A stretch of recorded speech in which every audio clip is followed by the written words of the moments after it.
do not necessarily reflect those of station staff, management, and advertisers.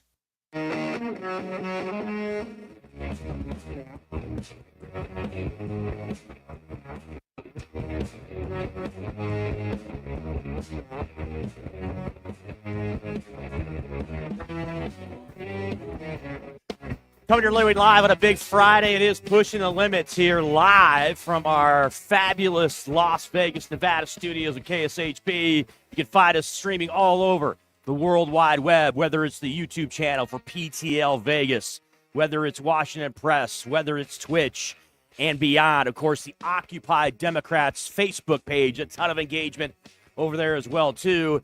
It is Pushing the Limits coming your way live on a Friday. Hello, everybody. I know you're expecting somebody else, Brian Shapiro, regular host of the show, as expected. Of course, he's the guy. He's the guy that runs the show on a daily basis. And it's good to see you again, folks. It's been a while, hasn't it? You haven't seen me. And those of you that don't know who I am, my name is Chris Wynn, filling in for Brian Shapiro today on this Friday as we roll into the weekend. A little quick background on myself, longtime host here in Las Vegas when it comes to this show on occasion. Host this show, of course, the show previous to this that Brian did called The Vegas Take. Tremendous when it came to all things talk across the board, politics, entertainment, and beyond. And, of course, longtime host here in town when it comes to the sports media since 2010. A lot of you that do follow the show on a daily basis, you know who I am. I'm someone who's not afraid to chime in on the text line. And I obviously occasionally co-host with Brian on this show. Came in today expecting to fill in for Brian, who will be back on Monday. Had some bullet points I was going to get to, right? Because it's been a while since I've been here. It's good to join you all again, finally, once again on the show. And so I had some plans as far as what direction I wanted to go. Because it's been a while since I've been on this show. It's been since, basically, the Trump administration took over that I've been on the show. I haven't been on since Donald Trump, J.D. Vance, and this administration took off in January. And it's fair to say, it's legitimate to say, that it has been one day after another of either bat you-know-what craziness, unhinged buffoonery, as Brian would say, hair on fire, Washington, D.C. life as we know it, that has transpired over the past month plus since this administration has taken over. And today, folks, is no different. Now, I just pointed out, I'd come in here with a plan, right? There's a lot of things to break down. Brian, over the past few days, right, has been talking with movers and shakers across the board, whether it's Ron Filipowski, whether it's Don Lemon, whether it's others, when it comes to the stories of the day. So I had some things planned out. And Numchuck, I'm telling you, it was pretty much going to be a standard thing. There's going to be a lot of engagement when it comes to you folks out there in PTL Nation, and it's a great opportunity for us to get a chance to hear your takes, your opinions, and we highly appreciate it. Hit us up on the studio line at 702-221-7283 is the phone number. Obviously, the engagement, whether it comes to the Occupy Democrats page on Facebook, as well as the PTL YouTube page as well, too, which is always lit up when it comes to opinions, people going back and forth, and we love it, and we'll be engaging big time on that. Also tremendous when we get a chance for the to hit the super texts over on YouTube, where you get a chance to engage and make contributions to the show, which is always appreciated and always a very big part of the show, without question, being that it is an independent radio show / podcast. But getting back to what I was saying, of course, we had an engagement in the White House today between Ukrainian President Vladimir Zelenskyy, Donald Trump, J.D. Vance, Marco Rubio was in attendance, and the American and extended media across the board. And so, as you can imagine, a lot of the things that I expected to talk about have basically gone out the door, because we had an exchange that is going to be discussed in length and ad nauseum all of today and probably for the next the rest of the weekend easily, until the next dumpster fire you-know-what hits the fan and the cycle moves on. It was extraordinary. Now, obviously, Zelenskyy is in Washington, D.C. There's going to be trade talks, and as well, obviously, heavy discussion with respect to the Ukrainian and Russian conflict/war that's been going on. And there's been tremendous engagement, right, when it comes to President Trump and Europe. And, of course, you had both the French president, Emmanuel Macron, as well as the British Prime Minister also in Washington, D.C. over the last couple of days. And Brian's discussed it. He's talked about it with guests as well as given his own takes on this as far as those two other leaders and how that went with President Trump in Washington, D.C. And in reference to what just happened in the White House with Zelenskyy and Donald Trump and Vance, mainly, right? I'll get to the reporters and one reporter specifically and the question that he had. But as far as the exchange is concerned, let me start out by saying this. And let me get this out of the way. I know that there's a lot of people in MAGA and Trump supporters and some Republicans, because I've already been on X, I've already been on social media. I'm sure it's going down on Blue Sky and True Social and all these places. There's going to be a portion of those people, and maybe a lot of MAGA people, that are going to look at this like it was great for the United States, and it was great for Donald Trump and for J.D. Vance. And they handled it outstandingly. And they were absolutely spot on and were in control of the moment and met the moment and had America's interests and the global interests in mind. And you're going to see a lot of MAGA people on social media touting the America first. This is what we're talking about. We love this. And you'll have the Juanita Broaddricks and people like that are already on social media that are applauding what went down in the Oval today and how President Trump specifically, really, J.D. Vance also chimed in as well, too, as much as Donald Trump allows J.D. Vance to chime in situations like this. And they're going to paint it like it was a great thing. We are showing our strength. This is what America's all about. America, baby, grabbing the reins, grabbing the bull by the horns, and handling the situation in the right way. And then there's going to be the rest of us, the majority of us, that understand what real diplomacy is, that understand what being patriotic really is, that understand where our position in the United States is with respect to this conflict between Ukraine and Russia and on the world stage when it comes to promoting democracy and trying to resolve a conflict like this in a way that is the morally correct way to do it, as well as the most beneficial way from a global standpoint and from the United States standpoint that we can. And Donald Trump and J.D. Vance utterly failed in this exchange today with Vladimir Zelenskyy. Now, we can get into the details about what has transpired and what was said by President Trump and J.D. Vance and Vladimir Zelenskyy, quite frankly. And it's not pretty, folks. It just isn't. Not pretty if you're an American citizen. Not. It's not pretty at all. When you have the President of the United States saying things to Vladimir Zelenskyy like this, quote unquote, the problem is I've empowered you to be a tough guy. And I don't think he'd be a tough guy without the United States. And your people are very brave, but you're either going to make a deal or we're out. And if we're out, you'll fight it out. I don't think it's going to be pretty. Quote unquote. You're in a much better position, but you're not acting at all thankful, Trump adds. And that's not a nice thing. I'll be honest. It's not a nice thing. Now,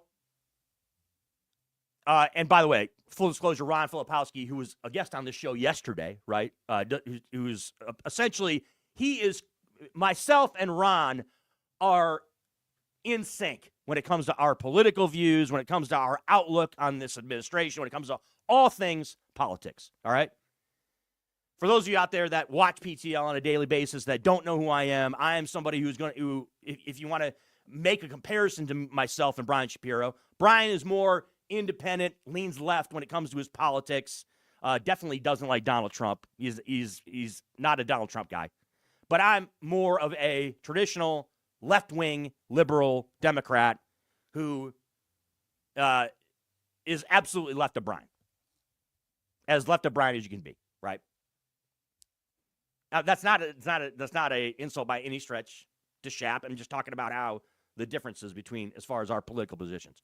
That being said, all right, and Ron posted this and then reposted what Shelby Talcott had put onto X. And this is kind of look, it's been echoed over and over and over again. It's not just liberal pundits, folks. It's not just talking heads. It's not just Democrats. All right? There are independents out there. There's people like Joe Walsh, who's on the show all the time. There's Republicans who have come out. And by the way, I'll throw another, it's not, this whole exchange that took place in the Oval Office today is not going to be hammered away and criticized by just a bunch of liberal lefties. Okay?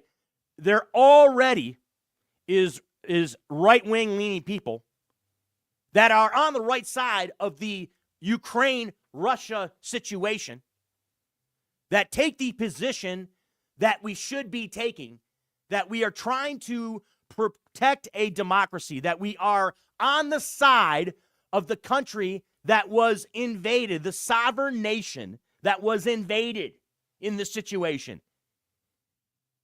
And because of the events of the last few days, of course, where you had the UN situation, obviously, where the United States officially took the position of Russia and countries like North Korea at the United Nations, which has thrown absolutely a huge monkey wrench into the entire discourse of this topic and of this conflict between these two nations. All right? Again, I mean, you can go down so many avenues here, and every single avenue points to what just transpired in the Oval Office today is a complete disgrace. It's a complete disgrace. All right? Donald Trump and J.D. Vance have taken the position, have taken the approach that Ukraine should be focused on gratitude towards the United States, which should be a foregone conclusion. I'm sure, yes, any country that is getting assistance, this is how I'm going to describe it to them. We're not just handing them money, okay? We are handing them money so that they can buy equipment that we sent over there to help Ukraine in the conflict, essentially, right? That's the correct characterization of how the United States is, quote unquote, helping Ukraine in this situation. And our reason for doing it is absolutely noble. It's noble. And it's correct. But you have the president and the vice president today in the Oval with the leader of the country taking the position that you're not thanking us enough. And you should be more appreciative.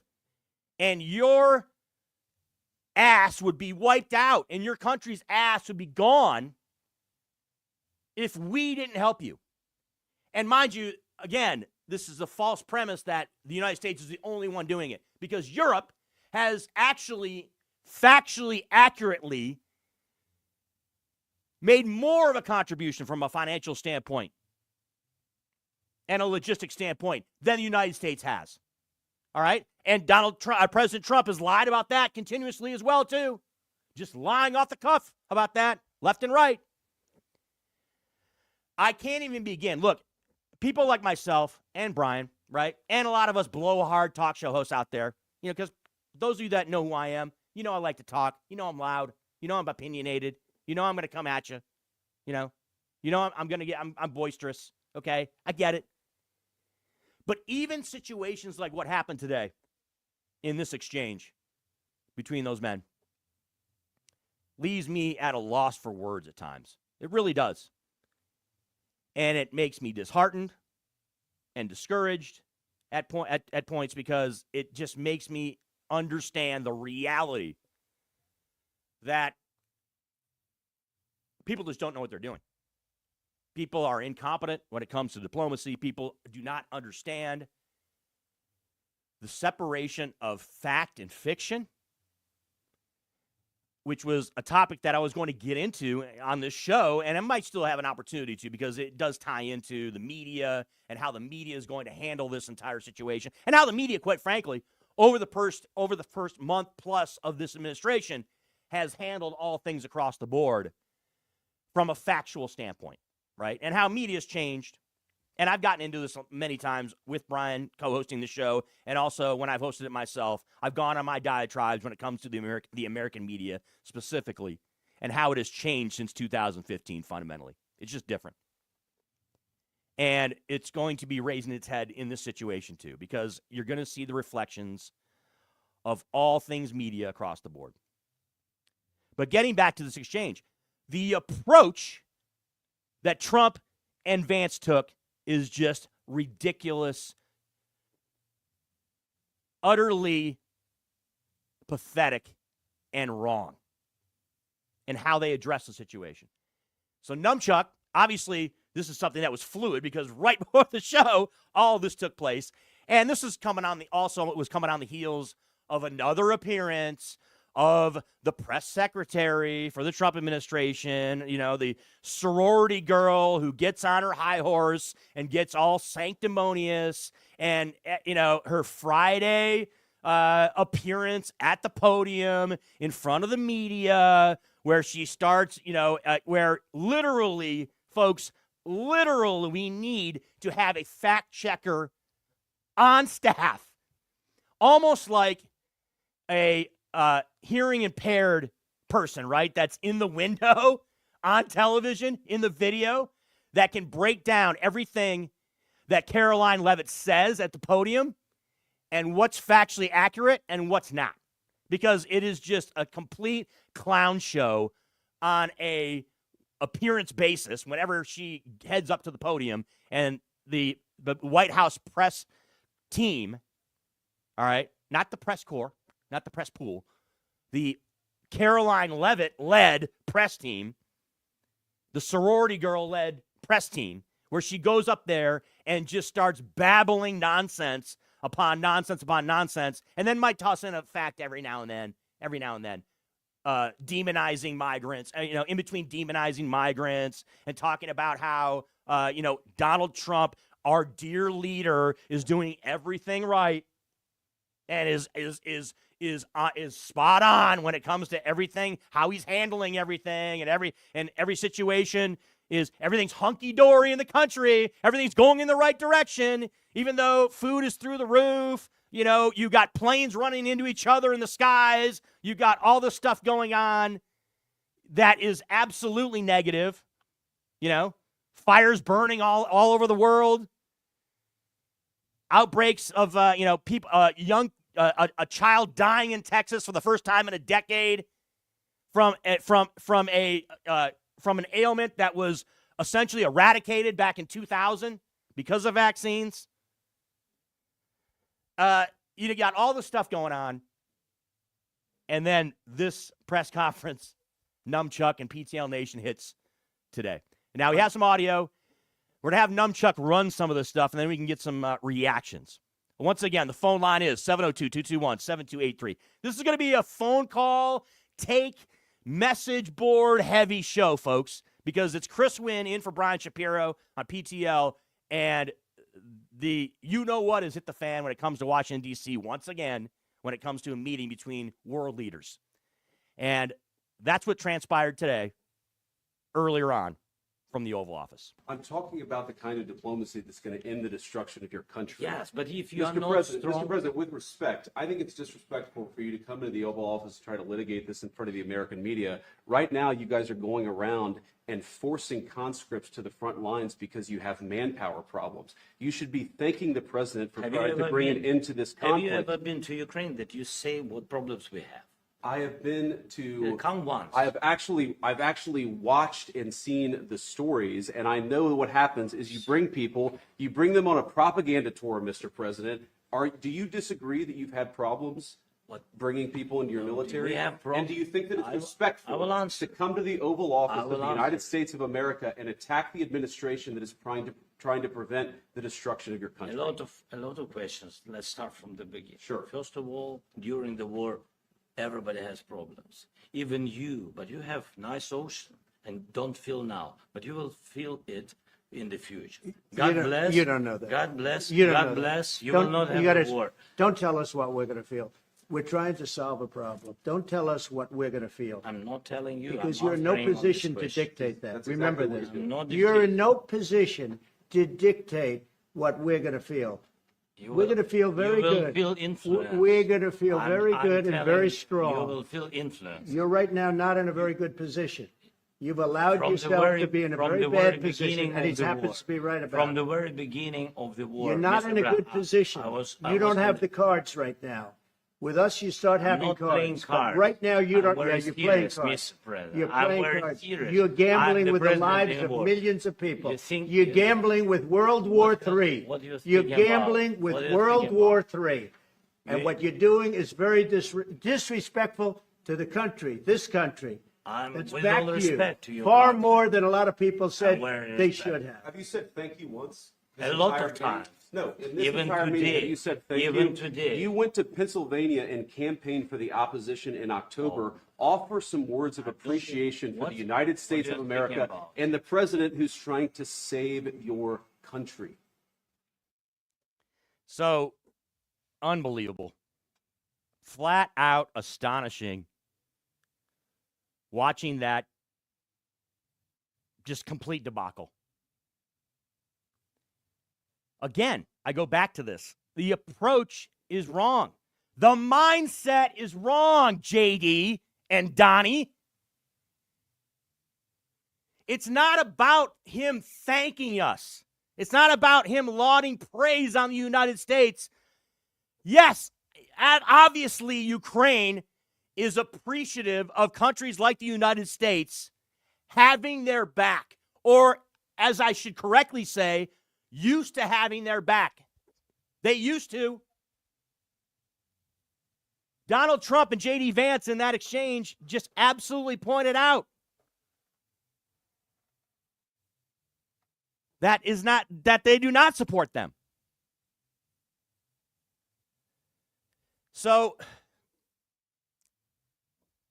many directions we can go with this, folks. Got to get some of your takes. Some of your phone calls are already lining up when it comes to the ability, and this is what's going to be productive, in my opinion, when it comes to this show across the board. So Donald Trump, on his Truth Social, posted this statement. And here's the deal. Quote, unquote, "We had a very meaningful meeting in the White House today.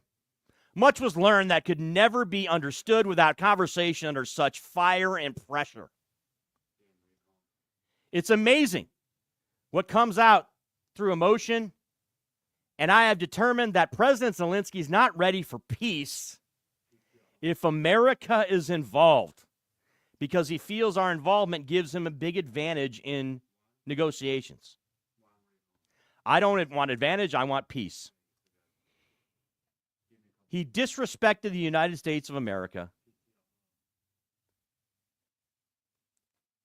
He can come back when he's ready for peace." Donald Trump, President Trump, taking the position that the leader of the country whose nation, sovereign nation, was invaded, is responsible for the conflict. The framing in Donald Trump's mind, and look, with Donald Trump, too, I got to point this out. And this is something that I'll say that other people haven't said. Why is it that Donald Trump, the president, someone who's almost 80 years old, who's an adult, constantly talks like he is a 9 or 10-year-old? He does it all the time. There are absolutely, like, you can go over tape, audio, video, where he is just babbling like a preteen. And he engages in conversation with people, grown adults, like he hasn't reached his 10th birthday. It's unbelievable at times. And we mock it, we clown it, we talk about it, but the rubber really meets the road in situations like this, because you have a serious situation that is a life and death situation for the people of Ukraine and the people of Russia, quite frankly. The Russians who are in the Russian military, who are fighting essentially for Vladimir Putin's interest and some of his cronies in Moscow. And I don't lose sight of that there's Russian people that are also, facing life and death situations. But the idea that you're going to flip this onto Ukraine, and I haven't even mentioned the Donald Trump calling Vladimir Zelenskyy a dictator. And not only does he not apologize in this exchange at the White House today, but he goes quadruple down and beyond the other way, where he's critical and he's insulting and he's belittling and he's talking smack to Zelenskyy instead of making an apology. And by the way, that was hilarious and pathetic. Not pathetic for the reporter. The British reporter, was it either yesterday or 2 days ago, that flat out said to Donald Trump, "Are you going to apologize to Vladimir Zelenskyy for calling him a dictator?" When in fact, with the UN, the United States' position now is to back an actual dictator in Vladimir Putin. It's extraordinary, right? And by the way, that British reporter, it's a good thing he's British and he only covers Donald Trump, very occasionally, because, the White House press corps now would have absolutely banned him for asking that question, and he would be jettisoned from the White House press pool by asking that question. But I digress. Instead of Donald Trump actually exercising some legitimate diplomacy, right, and being a better man and a better politician and doing the right thing and saying, "Look, President Zelenskyy, Vladimir, I was wrong in characterizing you as a dictator. It was completely unacceptable for me to do that," because it was. It's unacceptable. He's not a dictator. Never has been a dictator. He's not a dictator. And instead, what transpired is what transpired today, where it was just, basically the vice president and the president of the United States ganging up on Vladimir Zelenskyy in this scenario. All right, time to hit the phone lines, folks, because this has been rather extraordinary and rather disheartening beyond all belief and completely beyond the pale, quite frankly, with what has transpired at the White House today. And I'm sure a lot of you have your takes and your comments. Again, the phone line is 702-221-7283. I'm also monitoring the Occupy Democrats Facebook page as well as the YouTube page over at YouTube. It's outstanding. Thank you very much for your super chats, folks, across the board. Great to see these when they come out, and I'll get a chance to mention them as they pop up across the board on all things YouTube and PTL Nation. Let's jump to the phone lines, Numchuck, and let's get it rolling. Their first caller, I believe, is Steve. Steve calling from Illinois, the great Midwest. Steve, how are you today? Appreciate the phone call. Hello. Great to hear you. Thanks for taking my call. Just a couple things. I'm someone who I don't lean to a political party, but I vote Republican more than I vote Democrat. Mm-hmm. But it's so hard to defend Republicans now, and the Democrats are looking so much better right now. And I hate to defend Democrats, but the Democrats, they seem like the common sense party right now, and it's sickening. What hearing that audio of Donald Trump and JD Vance was just sickening. Like how is that even right? And it's a bigger issue too when you side with Russia, and it shows you what type of leader we have. And I don't blame Donald Trump anymore because he showed us all who he was. However, there's people who voted for him that are now like, oh my gosh, what's he doing? Like, you didn't see this all along, you idiots? Like, look at the guy. He's mentally incompetent. There is something wrong with him. And I can't believe that, people who voted for him are now like, well, I can't believe he's doing this. Really? He's had 25 plus women who've accused him of sexual assault or rape. You're surprised about what type of human he is? Yeah, that's just all I have to say, though. Yeah. Well, Steve, Thanks I'm picking up what you're call. putting down. Look, here's the deal, right? And you say that you don't. For all intents and purposes, you're saying like you're not surprised that Donald Trump believes this stuff. Well, look, it doesn't make it right, right? And absolutely.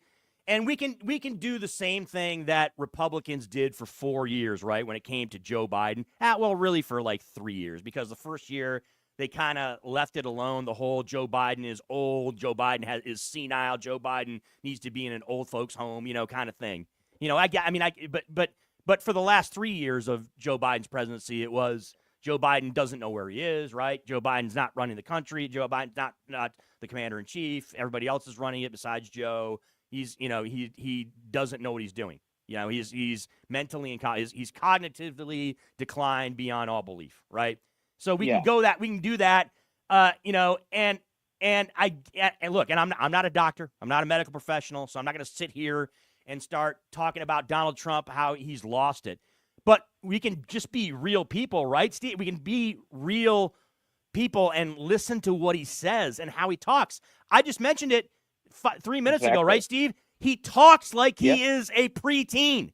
There are times where he has a press conference or he's talking to reporters or he's just talking to somebody, and he does not speak like someone of his that is almost 80 years old, right? Someone that is a seasoned politician, somebody that is a professional, someone that is an adult. He doesn't talk that way at times. He talks like a child. True. Yeah, so that kind of is the direction I like to not like to is it's the way that I look at Donald Trump as a person. I think I agree with a lot of what you said as far as his incompetence. I think should have never been the president in 2016 because I thought he was incompetent. You'll hear MAGA people and Republicans say, what do you mean? There was things that were good that happened back in his first term between 2016 and and I'll say, yeah, you know what? The 2017 tax cut was great for the majority of the 1%ers out there, right? And the 5% of Americans, of America's rich people out there. Yeah, it was. Some of the prison reform that took place under Trump's first term was good, right? All right. But there was a whole heck of a lot more that was terrible. You know what I mean? And we're not even a month into this, Steve. Not even a month into this yet. And there's already been fires lit across the board in every aspect of American life and globally, quite frankly. Obviously, the situation is a global situation, right, with Ukraine and Russia. That's true. So, I mean, it's just it's I hate to say it, Steve, but we're in for more stuff that's going to be unacceptable than stuff that I think that we're going to be happy with, I guess, is what I'm saying here in the next in the next handful of days and handful of weeks and months. Steve, we really appreciate your phone call, man. Have a great weekend, okay? Thank you. Appreciate it. 702-221-7283 is the phone number. Monitoring some of your comments also over on the PTL Facebook page as well as the YouTube page as well too. Great super chats as well too. Let's go to Dan in Connecticut. Dan from Brian Shapiro's home state, the Nutmeg State, over on the east side. Yes. How you doing, Dan? I'm doing well, sir. I'm doing well. Well, I'm a little sick to my stomach from all this nonsense that just went on. To comment about the, cognitive abilities of Trump, I believe there was a study done that, they rated him when he first, before he was president, and then while he was president, and like just the use of vocabulary and things that made sense, comments and statements that were, and then they've proven that, it has taken a serious decline, so they proved that he's pretty much, cognitively gone, whether you want to call it, whatever, getting old, but it's worse than that, we saw. So think about this, right? Make a comparison. Make a comparison between two men that are older, right? I don't know. Yeah. Maybe Joe Biden and Donald Trump. Let's make a comparison, right? Joe Biden, right. Even myself as a left-wing Democrat, right? I can acknowledge, all right? I'll acknowledge that it did seem that Joe Biden seemed to age like 10 years within like 6 months, right? It felt that way. 100%. He got what I'm saying? Worse. He got way worse way fast. You know exactly what I'm saying. Between basically, October of 2023 and March of 2024, it appeared that President Joe Biden had lost a few steps, right? It seemed to be. Now, I'm not we're not doctors, right? I don't know if you are. You might be a doctor, right? We're not doctors. No, I'm not a doctor. We're just regular Americans that are making observation, right? We're saying, you know what? And I'm not going to go the whole direction that MAG is going to go, that he's incompetent and the guy completely lost it, right? And how is he even still the president of the United States? He can't even handle his duties. No, I'm not going that far. But yes, it did appear that Joe Biden did have some slippage, which, by the way, is why I believe is the reason why he decided not to continue his run for a second term. Okay. He also saw the numbers, too. I think the writing was on the wall. He saw the writing on the wall. You know what I'm saying. The debate was, the debate, he was lost, he lost all train of thought. He was staring up at the sky, and I don't think he wanted to portray himself like that. I think it shocked himself. Yeah, we saw the debate, right? You saw the debate with Donald Trump, right? The debate, and that kind of, quote unquote, if you want to put it this way, sealed the deal that we understood that there was something that wasn't right, right? That was not going to be great if Joe Biden continued. It was the nail in the coffin, right? No pun intended, yeah. So bring it up now to Donald Trump. Bring it up now to 2025 and Donald Trump. How many times, my friend, just in the last month, has Donald Trump gone in front of a microphone and babbled nonsense or talked like he's a 9-year-old? Like he's a 9-year-old. They have memes where it's just like, if you could follow. Yeah, they're like, if you could follow this train, you know what I mean? Yeah. It's like you have serious problems because it literally just meanders all over the place. But yeah, I just wanted to comment on that first. But my main part of the reason why I called was I think we're looking at this whole conversation with Zelenskyy in the wrong lens. I think you're looking at it as, Trump's, felt disrespected or whatever. That's what he said, right? However, I think if you look at it from the lens of he's not a Russian asset, but there's something going on there that Putin has, something on him or whatever, because there was Russian news in that press conference, right? And he was actually sympathizing with Putin. He was like, oh, Putin's been through a lot. And Putin, we went through that Russian hoax together, where it was proven that Russia didn't do anything. It's like, no. That's not what the Mueller report said. No, it wasn't. No, he was not absolved, right? He was not absolved of any wrongdoing or that there was anything nefarious going on. That's not the reality. Again, this is the separation of fact and fiction, right? We're talking about. This is what we're talking about. And unfortunately, there are millions of Americans out there. And sorry, I got to cut the call short because we got a lot of people online. And have a great weekend, sir, from Connecticut. Look, this is what we're talking about when I'm talking about the separation of fact and fiction. Brian had David Pakman on this show earlier this week, right, to talk about a number of things that are going on right now in the country, as well as David's book. And David's book talks about there's an element of it to basically we live in a fact-free environment right now, right, in the United States of America.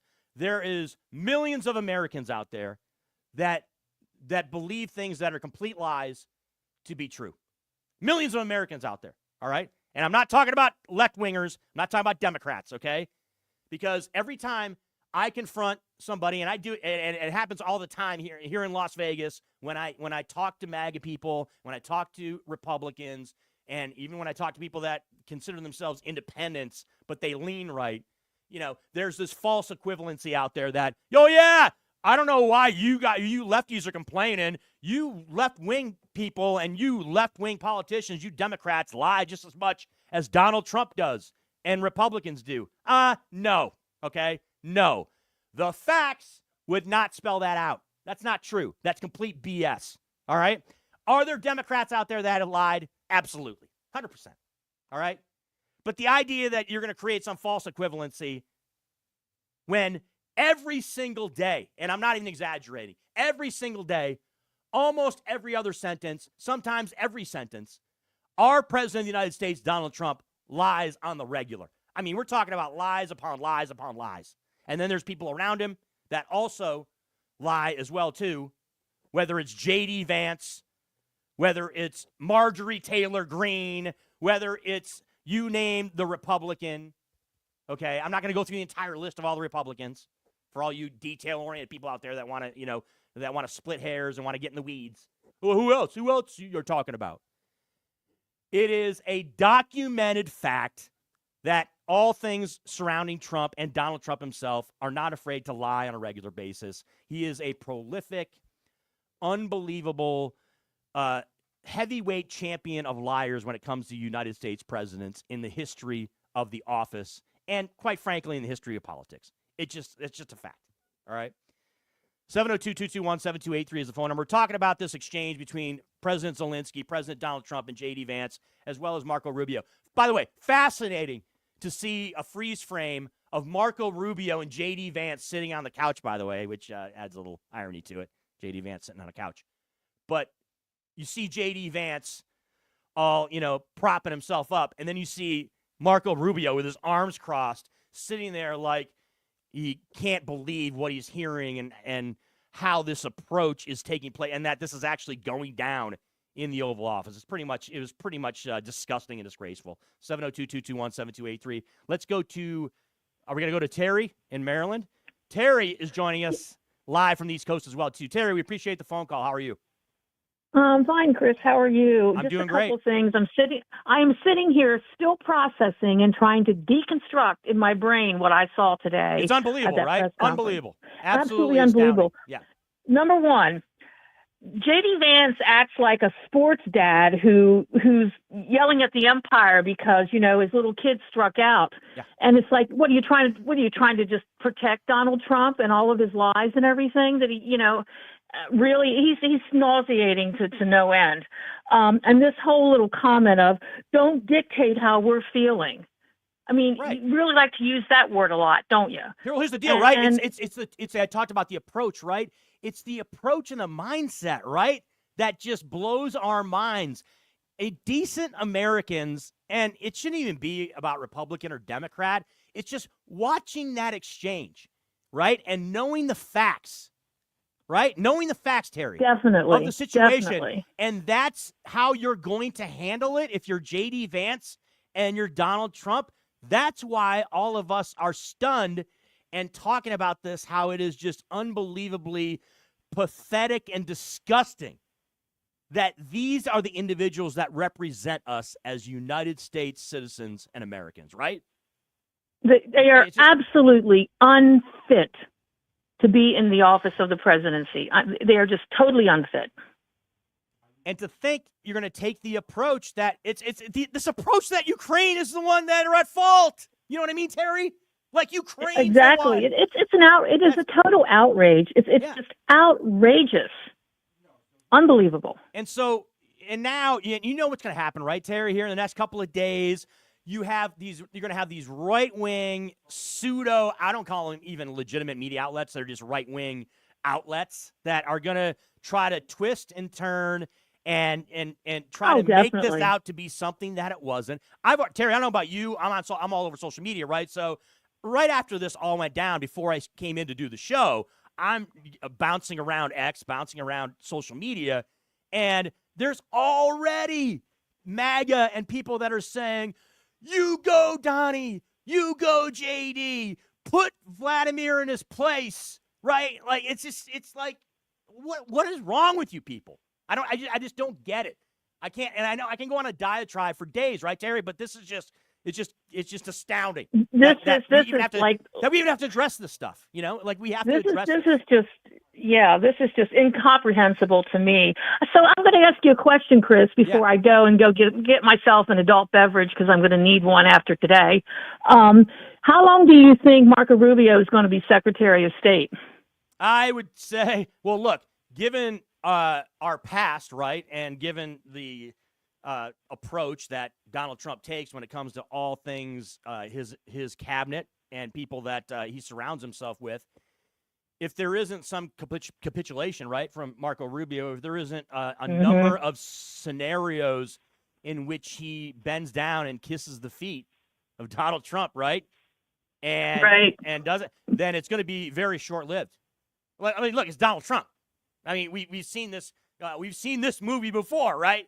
If you're not somebody that's completely loyal and completely willing to just sell your soul and unload, press conference after press conference or opportunity to speak to the media where you're telling Donald Trump how great he is, Marco Rubio is a short timer, right? That's going to be the reality.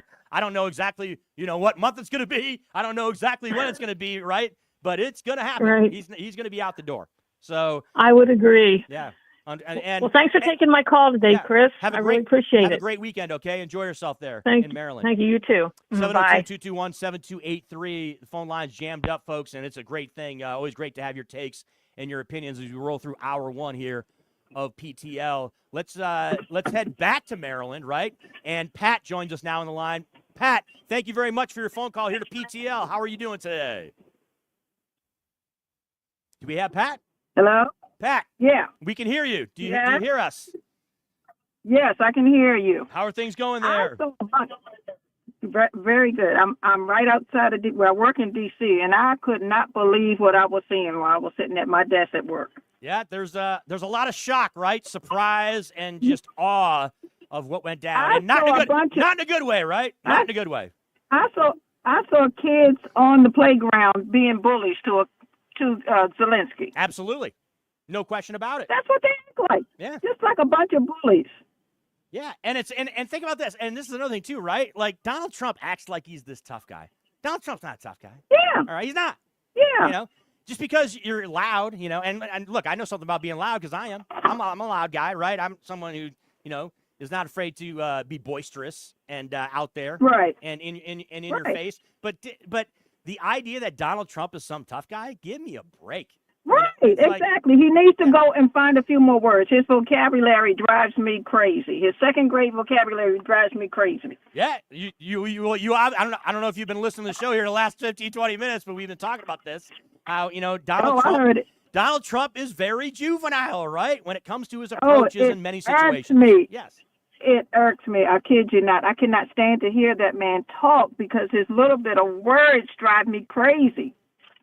And what's also wild about this of what went down in the Oval Office today is that it kind of, and I guess rightfully so here in the immediate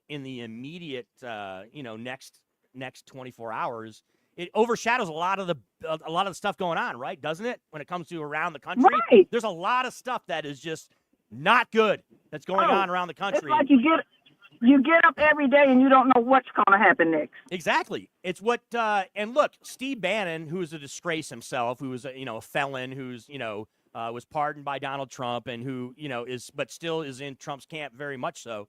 Right. He was right about one thing. This is what and I say they. I'm talking about MAGA and Donald Trump and Trump's administration. Yes. This is what they want to do. They want to flood the zone. With insane, ridiculous stuff like this, and then understand that we, the American people, and especially the American media, can't walk and chew gum at the same time, which a lot of us can. Exactly. Which a lot of us can. Right. And we're just going to focus on one thing and then they're going to be able to slip by, 9, 10. While they're working on something else. Yeah, while they're working on a bunch of other things. Yeah. Yes. It's ridiculous. It's absolutely ridiculous. Firing all these people from their jobs, don't know how they're going to pay their house notes. It's crazy. So this is another thing. So I guess this adds to one of the more, atrocious things that Donald Trump and one of Donald Trump's administration has done, right, when it comes to on the world stage.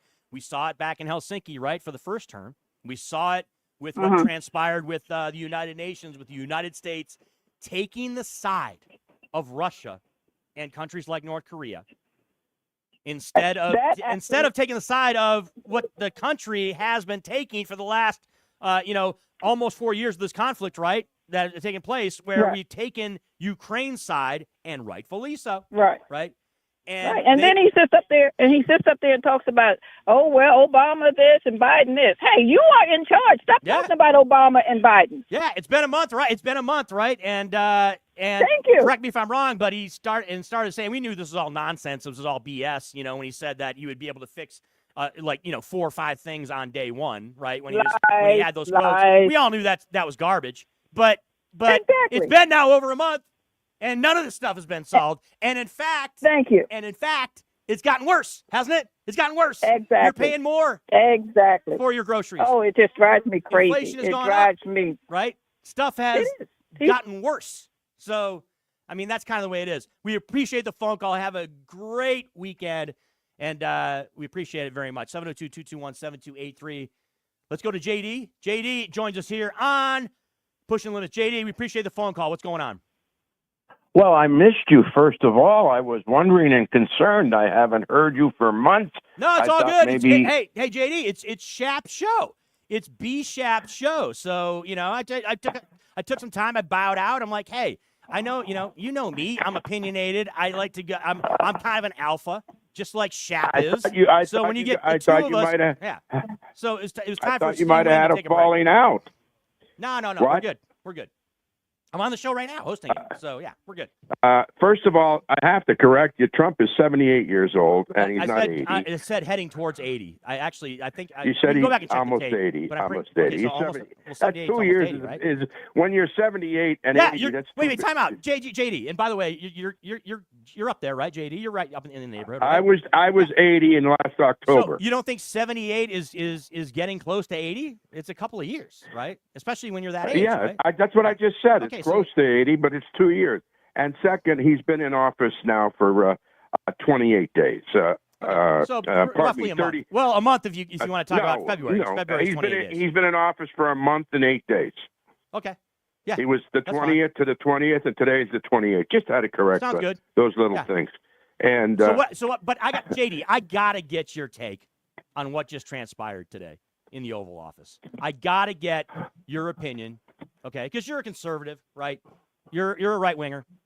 Fair to say. I'm not speaking out of turn here, right? You're a right winger. I'm not a right. You're a conservative, right?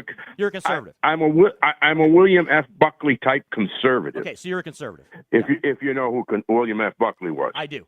Anyhow, my big thing about this 3-year war is in all past wars that we've had, the UN is the first one out there to try and make a peace, a ceasefire, and then other leaders in the world. In 3 years, I don't think the UN has made one attempt to try and bring about a ceasefire. And that has provoked this thing. You talk about Zelenskyy and what he has been doing. I've never seen a prime minister or a president at war travel as much as this man travels. He is all over the place instead of being in his country directing the war effort, which I think would be a better scenario for his country. And what I see, I'll answer your question now, I believe, about what took place today. First of all, I think, as you notice, Trump has tremendous energy. You talk about his losing his mental faculty, and he's answered questions practically every day to news reporters. But when Zelenskyy comes into that office dressed like he was going to a soccer game, and Trump is always dressed to the nines, And the respect of a foreign president to come to the Oval Office dressed like a homeless person practically is disrespectful. And then when he had the nerve to say things that basically said that Trump didn't do anything for him when Trump gave him javelins when he's in his first term, as opposed to when they went into Crimea, Obama gave him sleeping bags and blankets. And you talk about Putin having something on Trump. I think it was more like maybe Zelenskyy, Ukraine, and Burisma had something on Biden to be able to blackmail him to what he has done. Biden did not make one attempt in the 3 years of the war to negotiate a ceasefire or a peace attempt. And whereas Trump immediately said he was going to try and do that, and that's what he's trying to do. I think, in all honesty, Trump looked at that little gnat in the office, and he viewed him as an inferior person. And then finally, after he made some derogatory remarks, then Trump just became Trump. Okay, so I'll address a few things that you said there. Some of the stuff you said was inaccurate, and so I'm not going to address it. But when you talked about Joe Biden not trying to use he basically said Joe Biden didn't try to quote unquote negotiate any end to the conflict between Russia and Ukraine. You're not characterizing the situation correctly. Also, you talked about the United Nations. The United Nations is a body that is made up of nations across the globe. Okay, they don't have any power whatsoever to resolve the conflict between Ukraine and Russia, and there's not any entity. No, within, Chris. No. Time out. JD, I let you talk and I let you go on for a long time. You need to sit back and you need to listen because I'm responding to a lot of things you said that were incorrect, and I'm also responding to some things that you made that were kind of trivial, that really don't really matter with respect to what he was wearing there in the Oval Office and other things too, right? When it came to Zelenskyy, okay? I'm still going to continue, all right? This conflict started because Vladimir Putin and Russia invaded a sovereign nation. Period. Full stop. Okay? That's why the conflict started. There is no moral superiority or moral high ground for Russia in this situation. So from a negotiation standpoint, the position was taken by the United States, Joe Biden, the Biden administration, and by leaders across Europe that we were going to back the sovereign nation that was invaded wrongfully, okay, and that we were going to take steps to aid Ukraine in the conflict because we wanted Ukraine to come out in a better position. You can say win the war. Nobody's going to win this war in this situation from a practical standpoint because it's already there's already been people that have died across the board on both sides. There's already been damage to the nation of Ukraine that's already beyond all belief. But there was a moral position that was taken by the United States and by leaders across Europe that backed Ukraine. Okay. And so the meeting today was not about what Vladimir Zelenskyy was wearing, which, by the way, the reason why he dresses like he didn't look like a hobo. He was wearing he was wearing exactly the same thing that he wears pretty much everywhere. And it's Chris Wynn's opinion. The reason why he does that is because he wants to show solidarity between the every man and every woman in Ukraine, and that he wants, and he's not trying to position himself like he is a god or he's somebody that's above his people in his homeland. So that's why he dresses like that. And I thought the reporter was a jackass that brought that up as far as like the important topics that were being discussed in that meeting, in that Oval Office. And then this reporter, this idiot reporter, brings up and insults the leader of the country whose nation was invaded wrongfully, and is going to bring, why don't you dress like why don't you wear a suit? Meanwhile, set aside the fact that 3 days ago, when the first cabinet meeting took place, what happened there? What happened there, JD, and all you MAGA people out there and all you right-wingers that are big Trump people? Oh, there was this guy by the name of Elon Musk that rolled into a cabinet meeting, which everybody in that cabinet meeting was wearing either a suit or some type of even down to the aides that were in that meeting, right? Were wearing a suit or wearing some type of formal dress. And you got the richest man in the world, Elon Musk, rolling up in there with a sport coat over a T-shirt that says that I'm tech support and wearing a Donald Trump Make America Great Again black hat on. Give me a break. All of you people that are going to make this case that Vladimir Zelenskyy, why is he not wearing a suit whenever he shows up in a situation where he's meeting a President Trump? And then you talked about how Donald Trump dressed to the nines. Okay, so Donald Trump, I like Donald Trump's style. He dresses well, okay? That has nothing to do with the price of tea in China when it comes to this discussion, JD. So, again, but I'll get back to what you said as far as you're not understanding. And JD, have a great weekend. We got a lot of phone calls. I can't just continue to go on tangents and rip you up. The point of having this discussion on the air today and talking about this meeting is not to make excuses for Donald Trump or J.D. Vance. It's not to make excuses for Republicans, okay? It's not to make excuses for what was said in that room today. That was a disgrace, all right? It doesn't matter if you're Republican, Democrat, Independent, Liberal, Conservative. It was an utter disgrace what transpired. The phone number is 702-221-7283. Let's take a quick break because we've been rolling strong. We really do appreciate the text lines and your engagement. As Techie and Prick joins us and chimes in, I was trying to call in, but I'm at work. I'll leave this here. America won't have allies when this ends.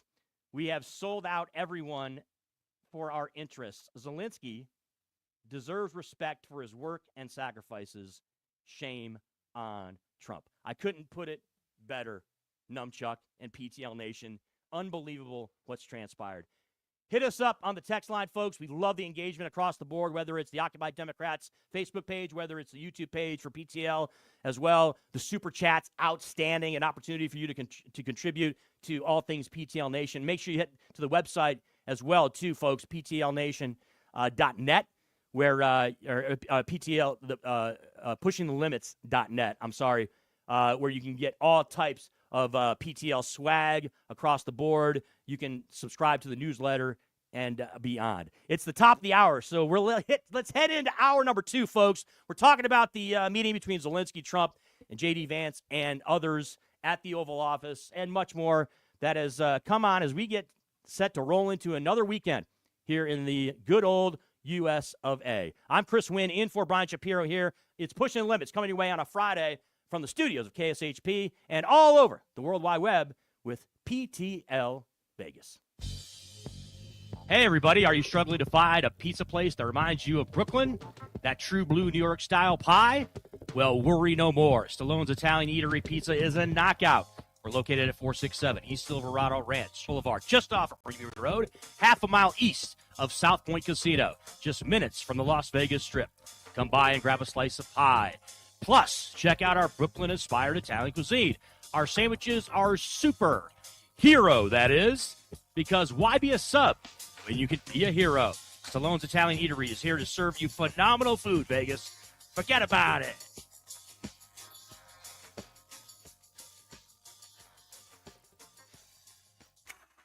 Who would have thought there'd be so many kids playing ice hockey in the desert? Jake Helb's Hockey Foundation and the Las Vegas Ice Warriors, founded by Gina Yusufzai 8 years ago, made it possible for families who can't afford the equipment and food.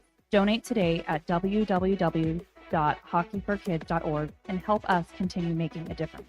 Join us in supporting Jake Helb's Hockey Foundation and the Las Vegas Ice Warriors, where every kid gets a shot at the starting line. Just a reminder, our website is www.hockeyforkids.org.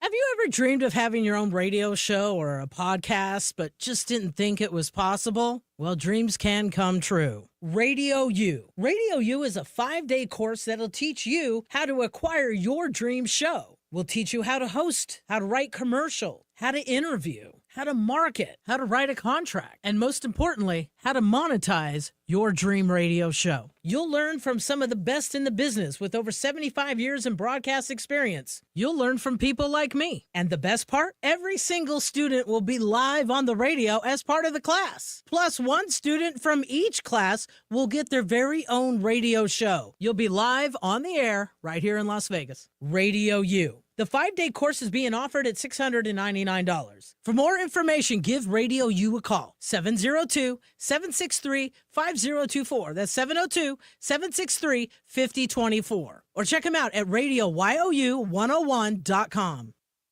It's time to wake up and win the weekend. You're listening to the boss of the big ball. JP the Cat, giving you that grease. Join me every Saturday and Sunday from 8 a.m. to 9 a.m. Pacific time for the live action on Vegas Scoreboard Express on KSHP 107.1 FM and AM 1400. Dive into the game day with my in-depth analysis, expert predictions, and winning plays from the sharpest minds in sports betting. It's more than just placing bets. It's about securing wins. Head over to jptheticket.com and be sure to tune in to KSHP this weekend from 8 a.m. to 9 a.m. Pacific time to ride the winning wave with VSX. Tune in and get your money back from the sports book. All money, all sports, no bull. Missed the live show? Subscribe to Vegas Scoreboard Express on Apple Podcasts, Spotify, TuneIn, and wherever you enjoy your favorite podcasts and radio listening. Complete Family Care in Henderson is open. No waiting, just walk in, see the doctor right away, have your blood and x-rays done on site, and so call them today at 702-747-7770. Fall allergy season is here. Get a 3-month allergy shot for $120. 3 months of allergy relief for just $120. Complete Family Care accepts all major insurances and Medicare, so visit us today at cfchenderson.com. That's cfchenderson.com, or call them at 702-747-7770. That's 747-7770. Steiner's, the Nevada Style Pub, invites you to play the best tavern, keno, and video poker in Vegas. Promos are how we roll, so make the most of your gaming dollars here with us. Come play in our ongoing gaming promotions and receive daily free play, bonuses, and more, with a chance to win Knights, Raiders, and Aviator tickets, and big money with all those jackpots. It's not only the great gaming that Steiner's Pub has, it's the 24 awesome rotating draft beers and best appetizers in the match. So join us in listening to the USC Trojans, LA Rams, and all your home sports teams as we make history in Vegas. Steiner's, the Nevada Style Pub at 8410 West Cheyenne, 1750 North Buffalo, and Las Vegas Boulevard and Windmill. Steiner's, I love this place.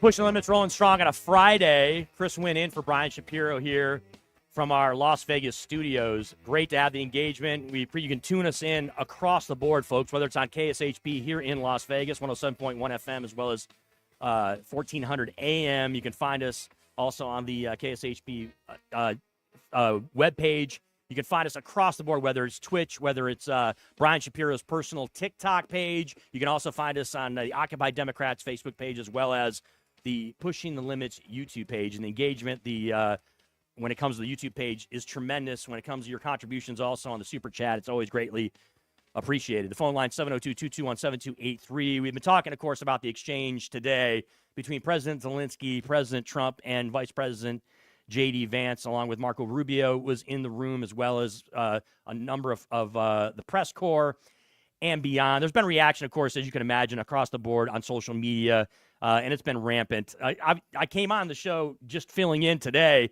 for the 1-2-hour show. I had 4 or 5 things I was going to talk about, many of them focusing on the American media today. And so this does kind of tie in. But jumping over to some of the reaction, I just was bouncing over on X during the break, and Lindsey Graham was commenting on Fox News about this exchange. And this is the kind of idiocy and just ridiculousness that has become prevalent here just in the last few, 3-4 hours. So Lindsey Graham on Fox News was talking about the interaction between Donald Trump and Vladimir Zelenskyy. And his quote is that he thinks Moscow is more afraid than ever because of what's transpired. I mean, he's waxing poetic about how Trump handled the situation, saying that Vladimir Zelenskyy should be showing more gratitude. And again, you people are just missing the point. And you're just blabbering nonsense. In what world would Russia be more afraid than ever if Donald Trump is chastising Vladimir Zelenskyy in the Oval Office, the president of the nation that Russia invaded? Why would Russia be scared of the U.S.?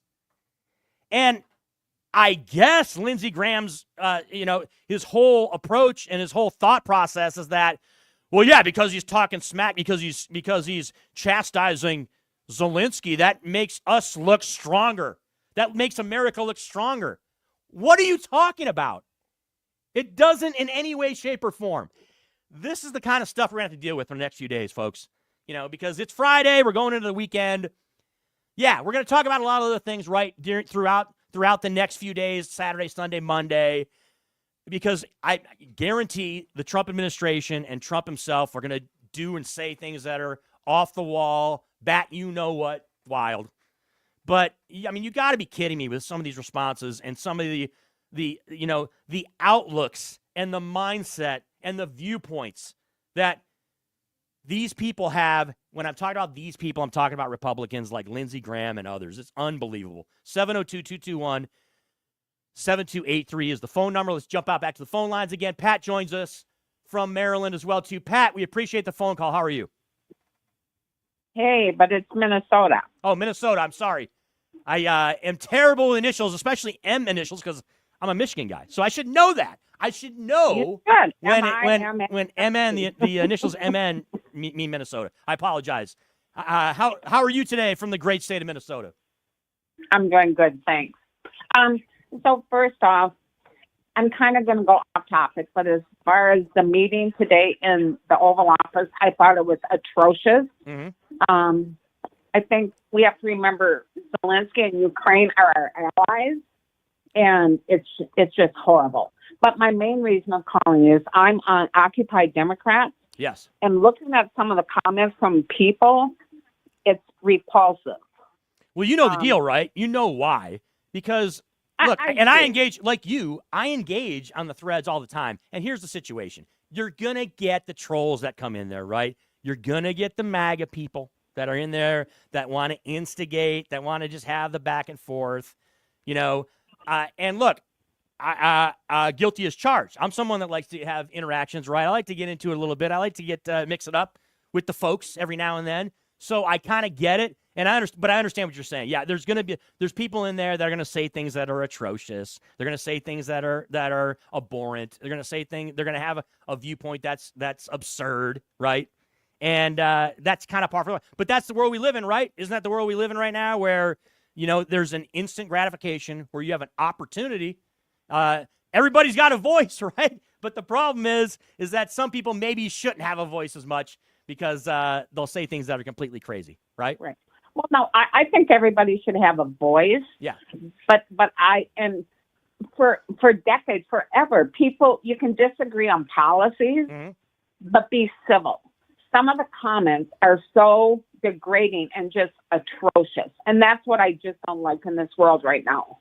And look, you are in a good spot. Okay, you make a ton of sense, and you are you're in the mix with Americans who know how to do the right thing. And I appreciate the phone call. We are loaded up across the board. Have a great weekend over there in Minnesota. Let's jump over to my home state, Numchuck, and Shelly joins us from the great state of Michigan. Shelly, we appreciate your phone call. What's going down? Hi, I watched what happened today, Mm-hmm. and when I was watching it, I was almost crying.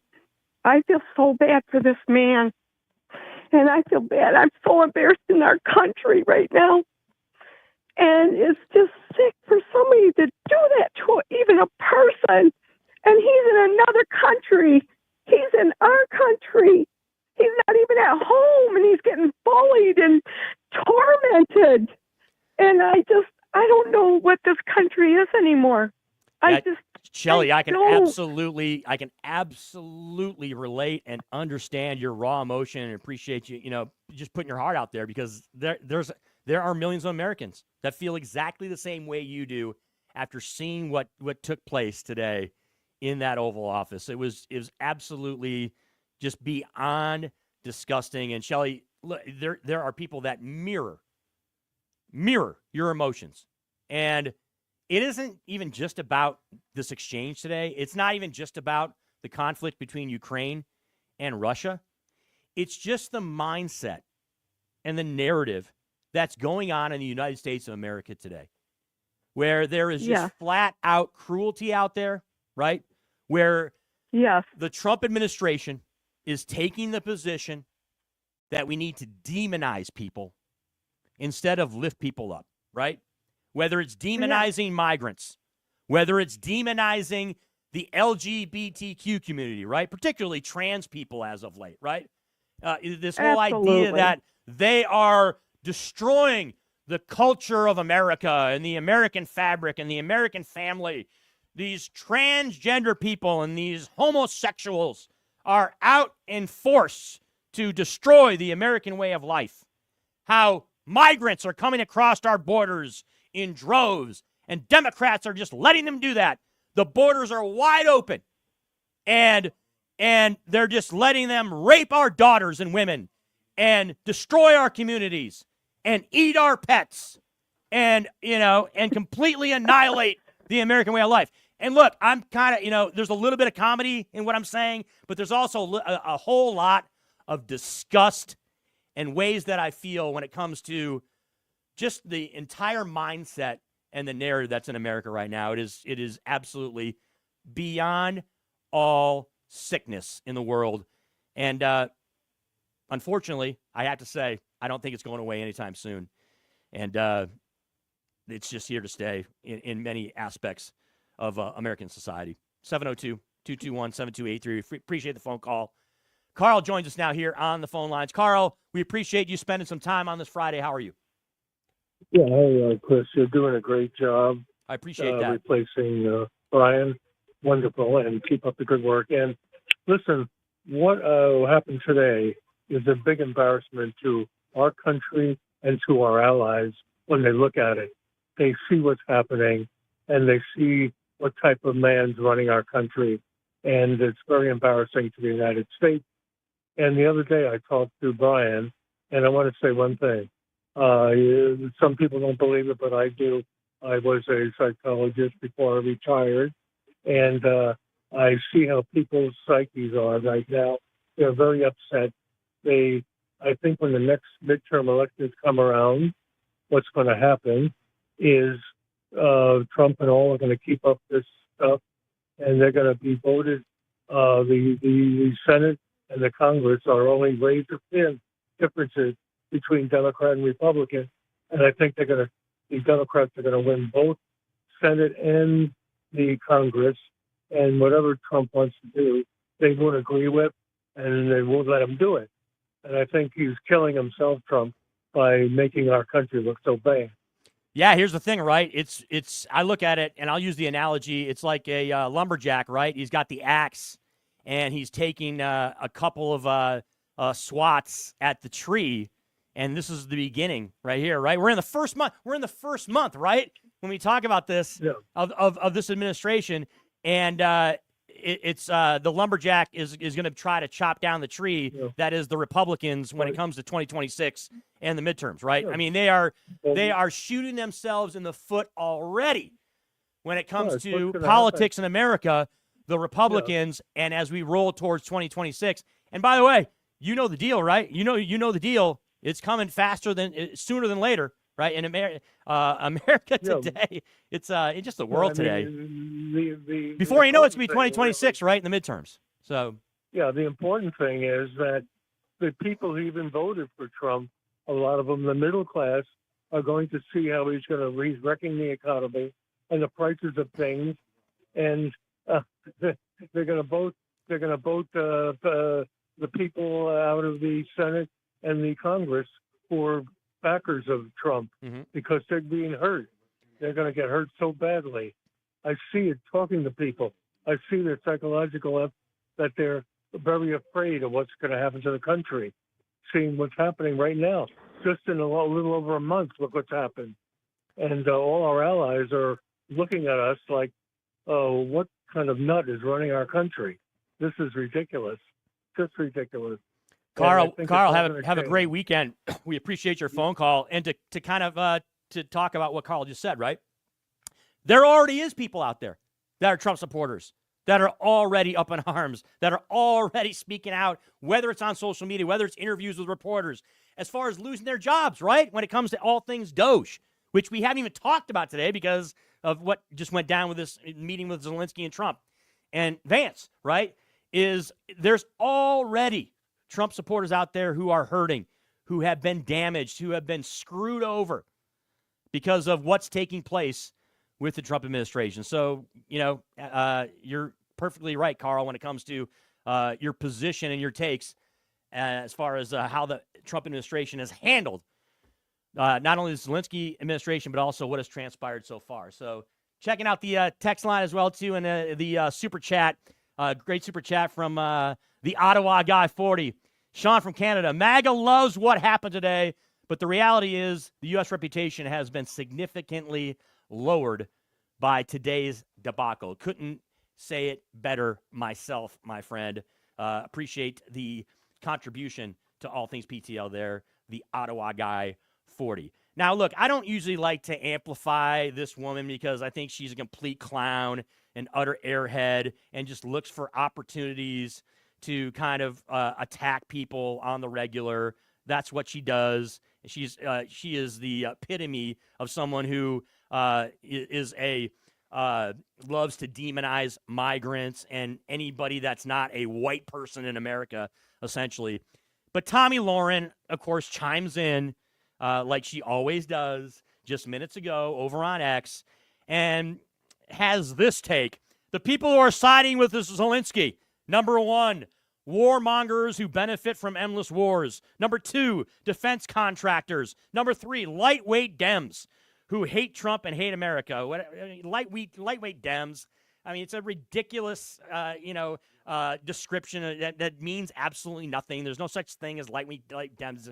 Dumbest thing I've ever heard. Number four, people who still wear COVID masks. Okay, COVID masks, whatever. Number five, Adam Kinzinger. She just tosses out Adam Kinzinger's name there. Number six, men who pee sitting down. See number five, Adam Kinzinger. And then she says, the people who are siding with Trump, everyone else. Okay, again, this is Tomi Lahren, all right, UNLV graduate, by the way, which is, not a good thing to say about all things running rebels. But again, this is Tomi completely missing the point. Missing the point of the exchange, what position we have in the United States of America when it comes to Ukraine, how we should approach this conflict/war between Russia and Ukraine. It has nothing to do with people that want to make money off of wars, okay? It has nothing to do with defense contractors and with them turning a profit. It has nothing to do with Democrats in the United States and their political beliefs. It has nothing to do with COVID and wearing masks or not wearing masks, okay? You're not understanding the point, and you're missing the entire, it's blowing over your head, all right? Which happens a lot when I have discussions and I have debates and I get into it with MAGA people and right-wingers because they completely miss the point, or I'll make a statement that's completely true and spot on and that will contradict their lies or their nonsense, and what they will do in that discussion is they'll change the subject, or they'll start talking about something else, or they'll start playing whataboutism, right? Or they'll bring up Joe Biden, bring up Hillary Clinton, and start talking like that. So it's what people like Tomi Lahren do, and people that just want to get clicks and want to get noticed on the web, and we can see it coming a mile away. Come on, Tommy, tighten up. 702-221-7283 is the phone number. Jeff joins us from North Las Vegas here in the great state of Nevada. Jeff, we appreciate the phone call. What's going on? You ain't no alpha, fat boy. Hey, that's a great call. So you waited to make a phone call. You waited online to throw a weak blast out there. That's fine. Okay. It's the most educated thing said on this radio today, fat boy. Sounds good. So that was Jeff, North Las Vegas. Quality phone call, top notch, very productive. We enjoy it. 702-221-7283 is the phone number. Come on, people. come strong. If you're going to have a take, if you're going to weigh in on the situation and what we're talking about, kind of stay on topic, all right? I let some people kind of go off topic. I'm not as strict as Brian is sometimes when it comes to, staying on topic. I'm not, a stalwart that way. But at least kind of stay in the neighborhood and stay away from the juvenile, BS insults that don't mean anything. And it's gonna completely bounce off of me because I don't really care. 702-221-7283 is the phone number. Let's go to Kyle in Indiana. Is Kyle joining us from Indiana? Hey, how you doing? Kyle, appreciate the phone call. What's going on? Hey, not a lot. Hey, I got a question for you. As far as the Zelenskyy, Trump, and JD thing. Yeah. What exactly was Zelenskyy looking for when he was talking about security agreements? I mean, what was he expecting Trump to give him? Was he expecting him to say, okay, if he violates the security agreement, we'll put troops on the ground? Is that what he's looking for? I mean, well, seriously, look, what was he looking for? I'm not going to sit here, even though I am ex-Army, I am a veteran. I'm not going to sit here. Same here. Time out. I'm not going to. Well, you asked me a question. I'm answering it.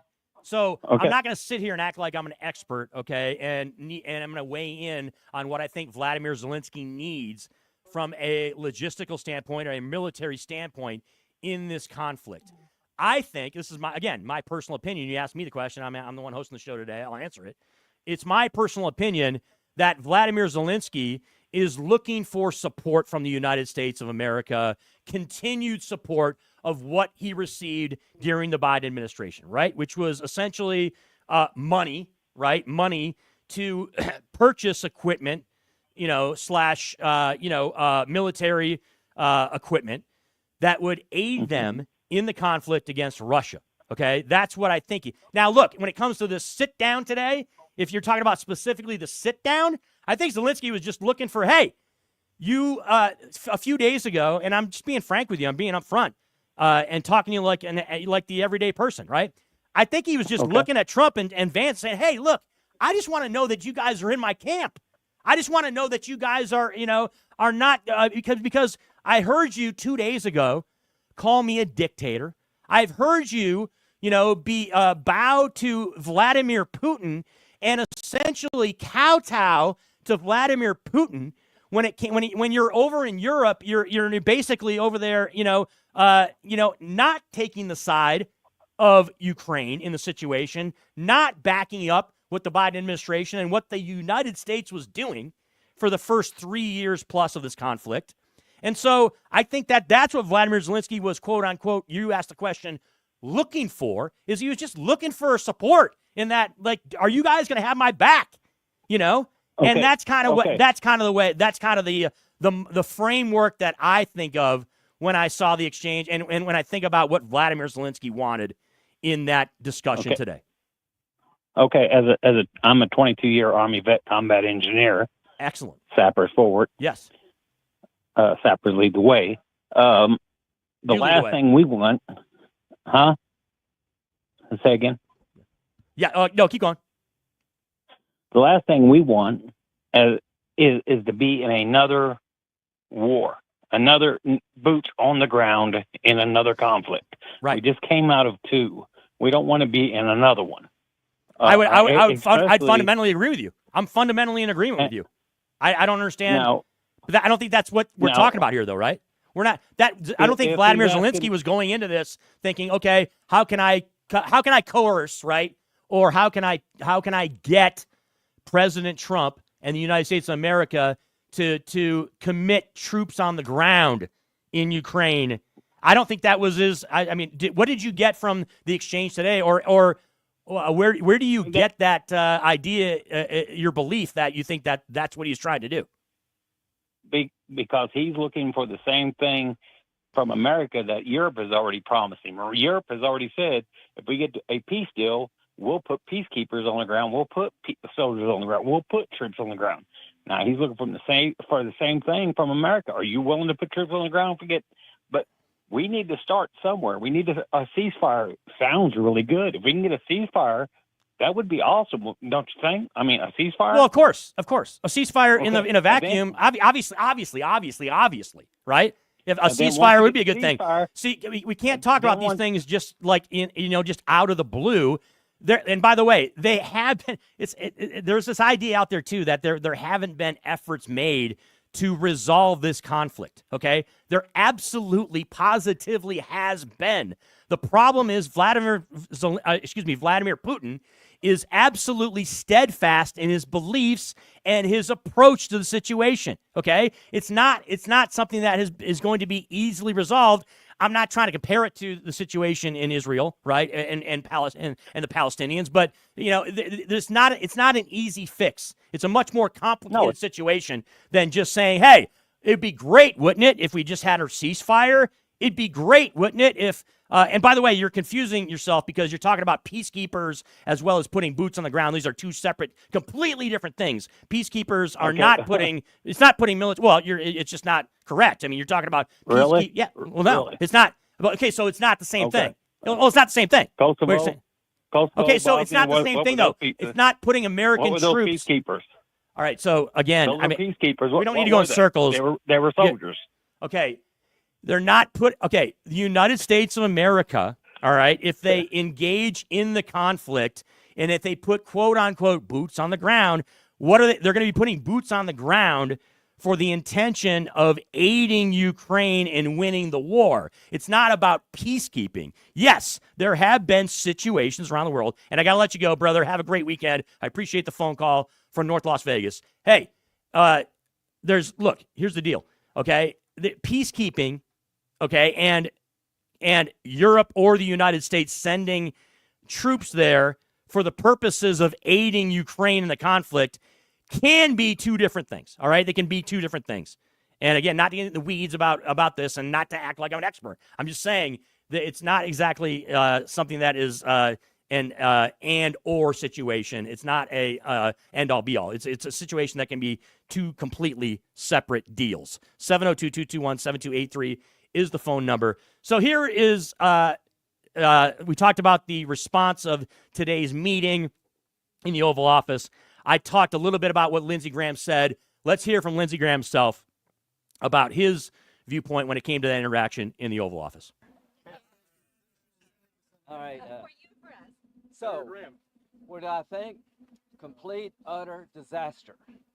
I've been to Ukraine 8 or 9 times since the war started. I understand the consequences of Putin's actions against Ukraine. I appreciate what the Ukrainian people have done. They fought like tigers. At the end of the day, I was hoping that this minerals deal, which would be transformative in the relationship, would go over well. I talked to Zelenskyy this morning. Don't take the bait. President Trump was in a very good mood last night. Somebody asked me, am I embarrassed about Trump? I have never been more proud of the president. I was very proud of J.D. Vance, standing up for our country. We want to be helpful. What I saw in the Oval Office was disrespectful, and I don't know if we can ever do business with Zelenskyy again. I think most Americans saw a guy that they would not want to go in business with. The way he handled the meeting, the way he confronted the president was just over the top. So I think the relationship between Ukraine and America is important, vitally important. But can Zelenskyy do a deal with the United States? After what I saw, I don't know. What are you going to do? Okay, so an expansion there by Lindsey Graham on what I said his comments were, and it just basically went more into the dumpster fire. Okay, first of all, we do not take the approach. It's just unbelievable. Like they don't even understand how to characterize this meeting in the correct way, in the factual, accurate way. Lindsey Graham just took the position of we can't be in business with Zelenskyy and Ukraine. The reason we're quote unquote in business is because they are a democratic nation and they are an extension of democracy around the world. That's why we, as the United States of America, are there in the first place supporting them, or at least were until the Trump administration took over, right? Also, he characterizes it in the meeting like Vladimir Zelenskyy was the one being disrespectful. What are you talking about? Okay? Vladimir Zelenskyy was the one that was under fire in that meeting. He was the one who was being criticized. He was the one who was being belittled. He was the one who was being talked down to. And because Vladimir had a couple of, comebacks where it was, where he had some quips and he actually used some 4-letter words, right? And he came back and, actually showed a spine, which you'd expect any normal human being to have in that situation where you're, basically getting ganged up on by the vice president and the president of the United States. And Lindsey Graham characterizes it as Zelenskyy was the one being disrespectful. And then there's, again, what I talk about all the time, where I say there's a separation between reality and fact and complete BS, nonsense, lies, and fantasy. And Lindsey Graham, all right, says that the American people and the people out there, as if the majority of Americans out there are in agreement that Trump and Vance were right in this exchange, and that they were the ones who were standing up for America and being respectful and did a good thing in that meeting. And it's just not true. Okay? It's not. The majority of decent, thoughtful, logical, rational Americans out there, in no way, shape, or form can you look at that exchange between those three men and say that Vladimir Zelenskyy was the one that was completely in the wrong. Vladimir Zelenskyy is the one that was being disrespectful. Vladimir Zelenskyy was the one who was insulting, disgraceful, completely out of line, completely unacceptable. You can't. You just can't.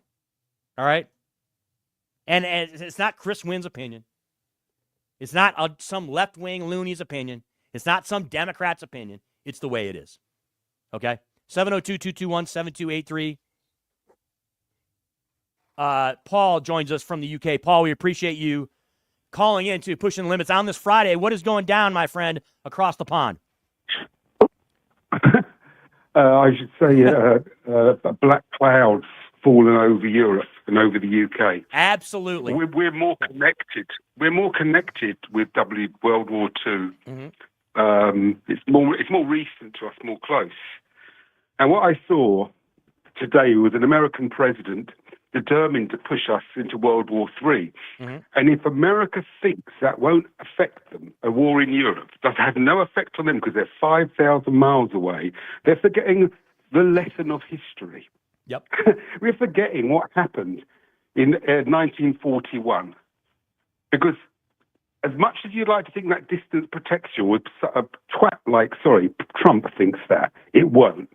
Because if Putin is gifted Ukraine, he'll want Poland, and he'll want Finland, and he'll want Norway, and that means Britain will have to get in on it, and eventually this will drag America in. Now, whether America is on Russia's side or on Europe's side isn't clear with Trump in charge. But one way or another, there'll be American soldier boots on the battlefield. And I was nearly in tears listening to that damn fool in the White House.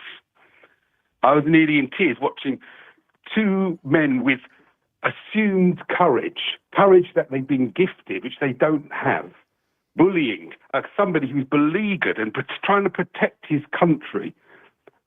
I was embarrassed for America. I was shocked and I was nearly in tears at the impact this will have on world peace, or probably will. And Trump should be 25. He should be Article 25. He's a bloody idiot. What Biden did was he kept Ukraine in the game, which meant it kept world peace in the game, and he didn't put American soldiers on the battlefield. That's what Biden did. Mm-hmm. People forget that. He kept America out of the war, but he kept Ukraine in the war. Trump's going to do the bloody opposite.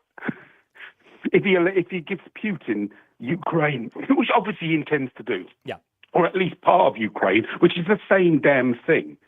If he lets them keep 20% of Ukraine, they're going to want 100%. What do you think this guy Putin is? He's a monster. And you know what's crazy, too? And Trump's his fool. You know what also is wild is that not only what happened today, right, is completely, wild as far as, unacceptable and just a completely ridiculous approach by Trump. But he's done it like 3 times in the last 4 days, right? He did it with your prime minister, where he tried to, where he basically went out and out lied about, the financial commitment, financial and otherwise commitment when it came to Britain as well as the rest of Europe, and he misrepresented that they were going to get the money back, that it was a loan, and then the British prime minister essentially calls him out on a lie, and then of course Emmanuel Macron did it earlier in the week as well too, when Trump basically parroted the same thing.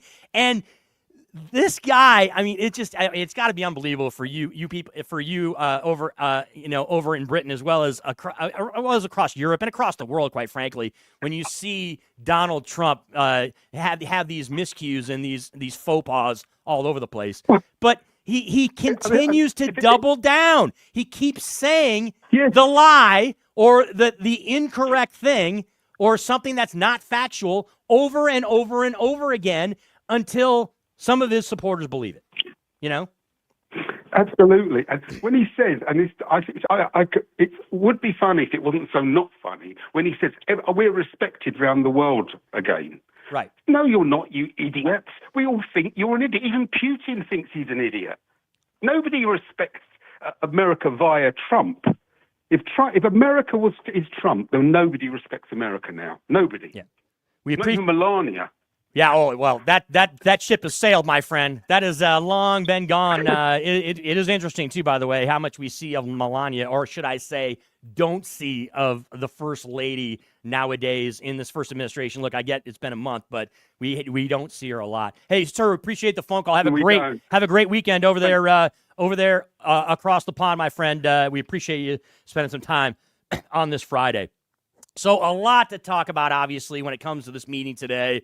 A lot of things that were disgraceful across the board that took place, and I'm sure there's going to be engagement from you, and we really appreciate the engagement when it comes to the YouTube page for Pushing the Limits, as well as the Occupy Democrats Facebook page, where there is a ton of commentary across the board. We get a chance to read them. The Super Chat's always outstanding as well, too. Crime Son 66, great contribution to PTL. We appreciate it. It seems people forgot the United States already has a contract with Ukraine. They gave up their nuclear weapons, and the United States gives them protection. Okay. That's a take, too, as well. Yes, there are going to be debates in America and in politics about what we should and should not be doing overseas as far as our support. We get that. All right.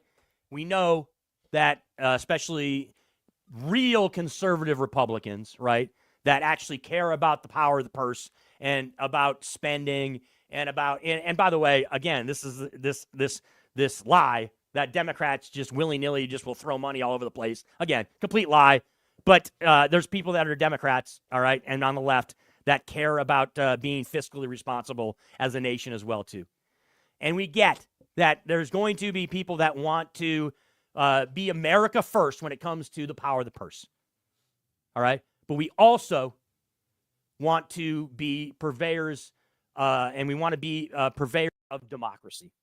We want to be a nation that is on the right side of history, right? That does the right thing, or at least we think is the right thing. And siding on the side of murderous dictator in Vladimir Putin in Russia is not the way to go. A lot of commentary over the weekend. I'm sure Brian is going to be weighing in big time on Monday on this topic. But it is Friday, folks, and we love it on Friday because we get the opportunity to be joined by one of our favorites. She does a tremendous job always here on Pushing the Limits. It's been a while since we've had a chance to jump on together. Nicole Mitchell joining us here live on Pushing the Limits. Nicole, we appreciate this time. I know for the first, hour plus of this show, it was going my rants and, getting all political and getting all on the negative side of things. Glass half empty, right, across the board. But it's great to have you on to be a beacon of positivity is what I like to say when it comes to all things Nicole Mitchell on a Friday.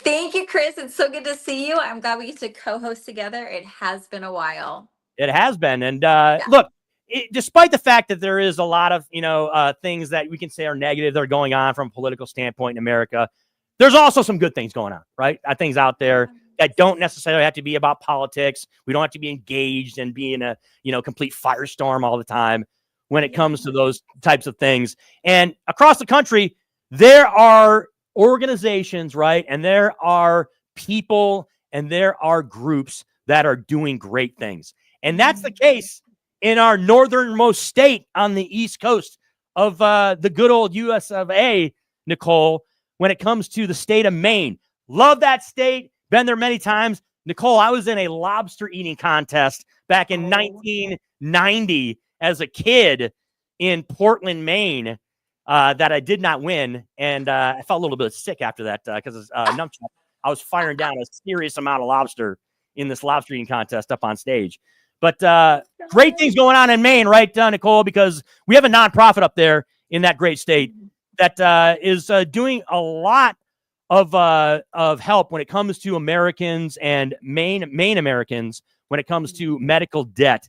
As a nonprofit there has canceled almost $2 million for 1,500 people in that great state when it comes to their medical debt, which is going to alleviate a ton of problems from a financial standpoint. I know. First, I've never been to Maine, so I need to put that on my bucket list. I'd love to go there. But when I saw this article of medical debt being canceled for 1,500 families, as someone who's on food stamps for many years, I remember being crushed by medical debt. And what happened, I just learned about this, Chris, when I was reading this, like when families owe so much in medical debt and they can't pay it, the hospitals can't go after them because they don't have the money. And then it's a lot of money to pursue someone. And so there's organizations that come together and they are willing to offer one flat fee for all the debt. So they are willing to pay like $12,000 upfront to the hospitals if you cancel their debt.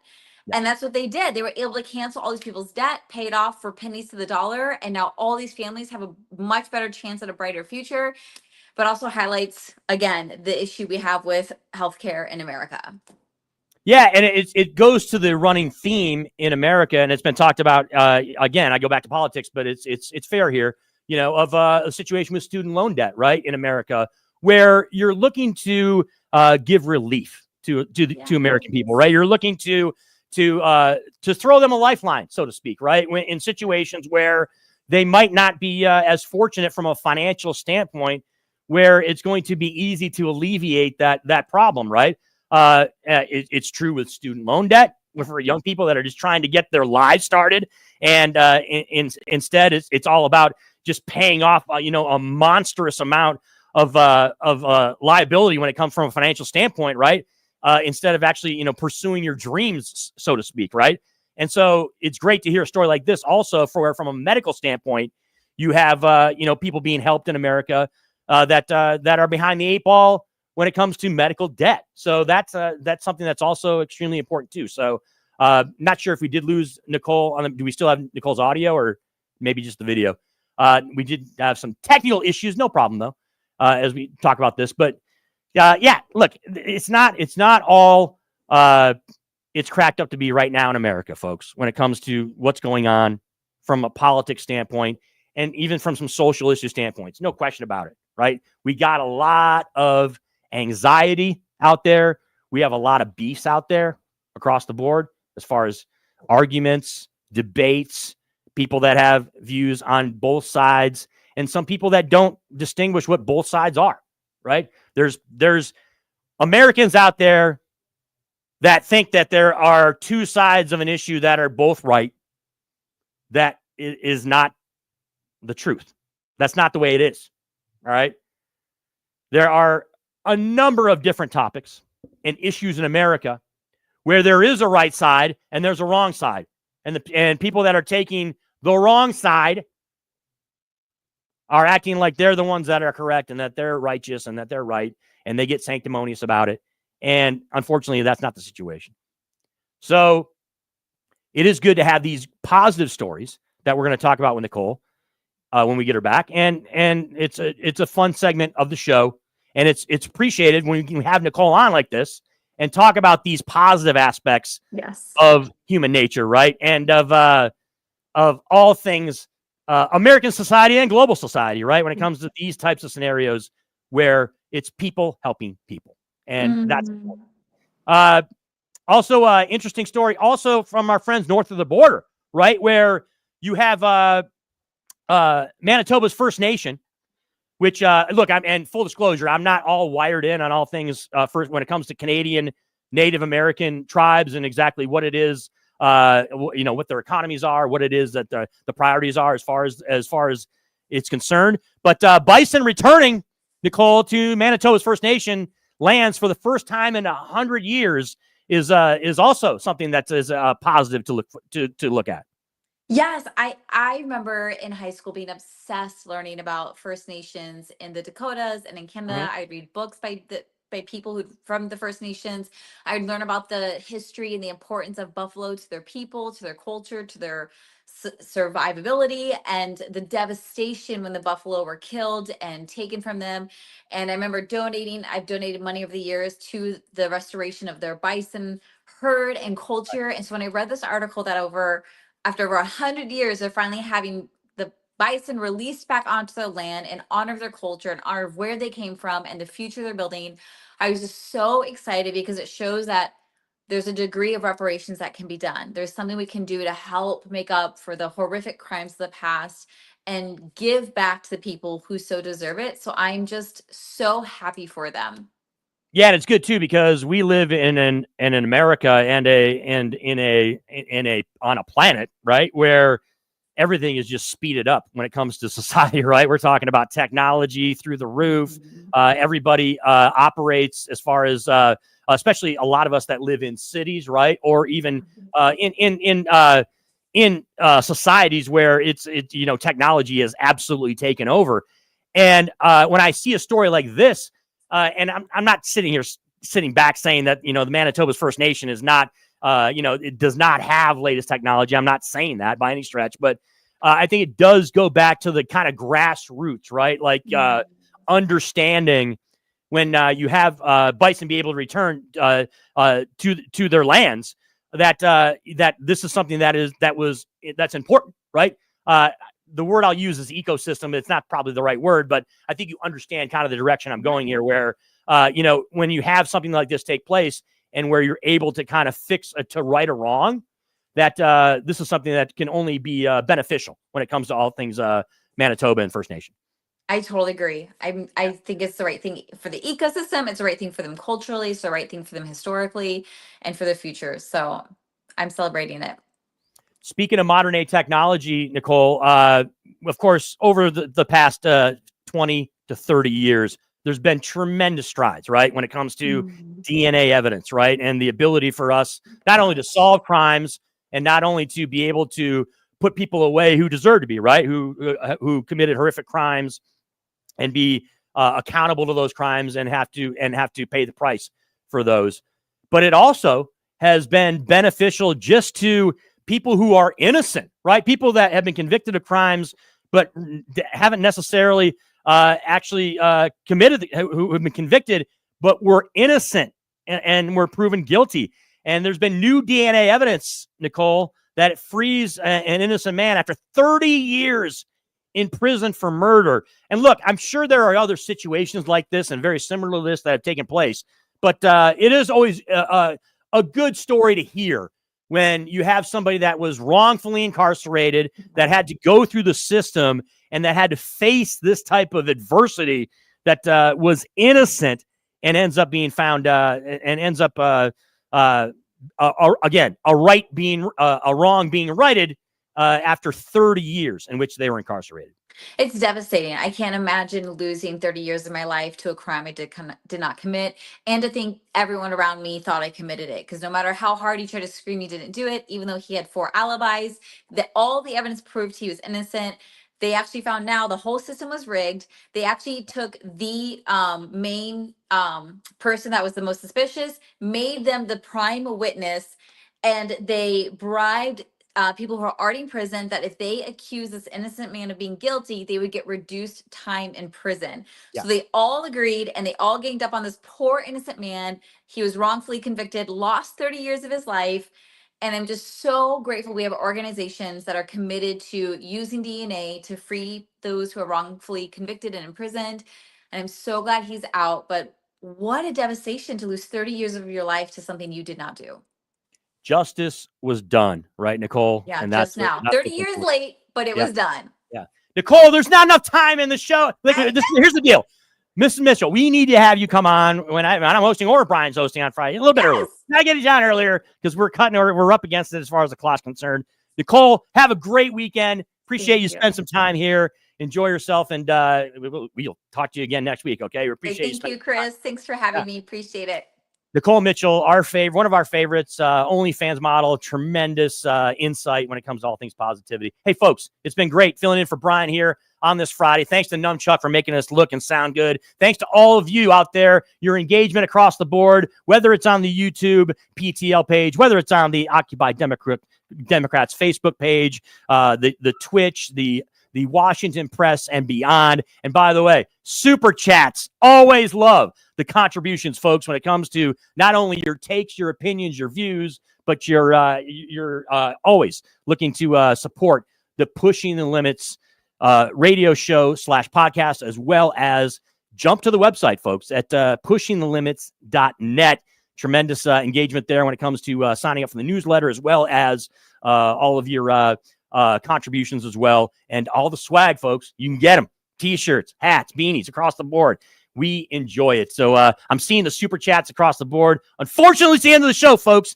Have a great weekend out there. Brian Shapiro back on Monday. Pushing the Limits, coming away live from Vegas. Have a great day, everybody. Hey, everybody. Are you struggling to find a pizza place that reminds you of Brooklyn? That true blue New York style?